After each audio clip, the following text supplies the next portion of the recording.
জাপানের ইচিকাওয়া সিটির এক কোণে জন্ম নেয় ছোট্ট এক জাপানি বানরছানা। জন্মের পরই ঘটে অপ্রত্যাশিত ঘটনা।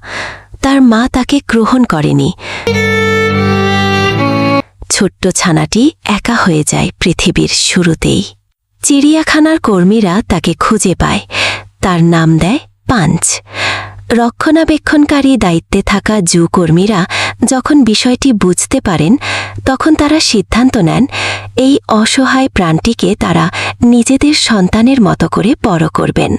বোতলে করে দুধ খাওয়ানো, সারাক্ষণ নজরে রাখা আর ভালোবাসা দিয়ে আগলে রাখা, এইভাবেই শুরু হয়। চিড়িয়াখানার ভেতরে ছোট্ট পাঞ্চ যেন কাউকে খুঁজে ফেরে।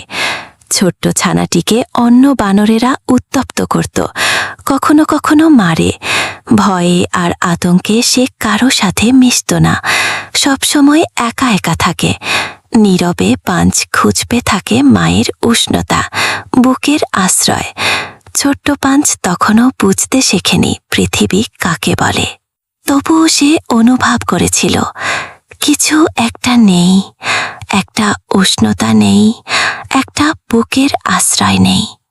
সেই শূন্যতা পূরণ করতে কর্মীরা তাকে দেয় একটি বড় নরম পুতুল, একটি ওরাংওটানের খেলনা। আর তারপরই ধরা পড়ে হৃদয় ছুঁয়ে যাওয়া দৃশ্য।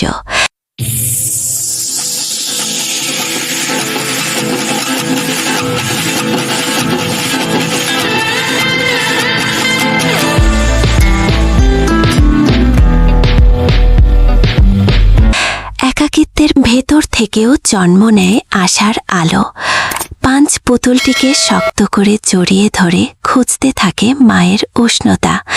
কখনো তার বুকের উপর মাথা রাখে, কখনো হাত দিয়ে আঁকড়ে ধরে ঘুমিয়ে পড়ে।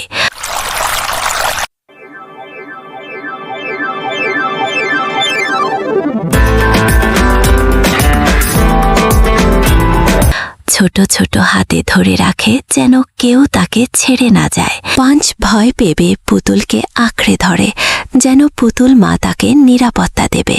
খাবার খাওয়া বা খেলা করা, সবসময় মা পুতুলকে সে সঙ্গে রাখে। এটা অনেককে স্পর্শ করেছে এবং মানুষের অনুভূতি জাগিয়েছে।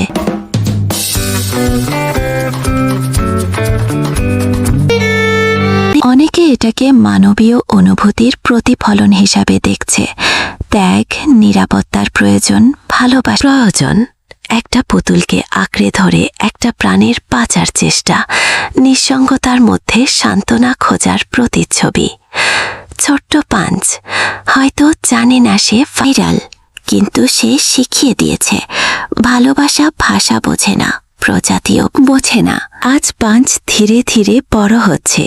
তাকে অন্য বানরদের সাথে সামাজিক হতে শেখানো হচ্ছে। সময়ের সাথে সাথে সে শক্ত হচ্ছে, সাহসী হচ্ছে। বানরদের সাথে মেশার চেষ্টা করছে। কোনো কোনো বানর তাকে আদর করছে। একটি ছোট্ট বানরছানা, একটি নরম পুতুল, যা বিশ্বের কোটি কোটি মানুষকে কাঁদিয়েছে।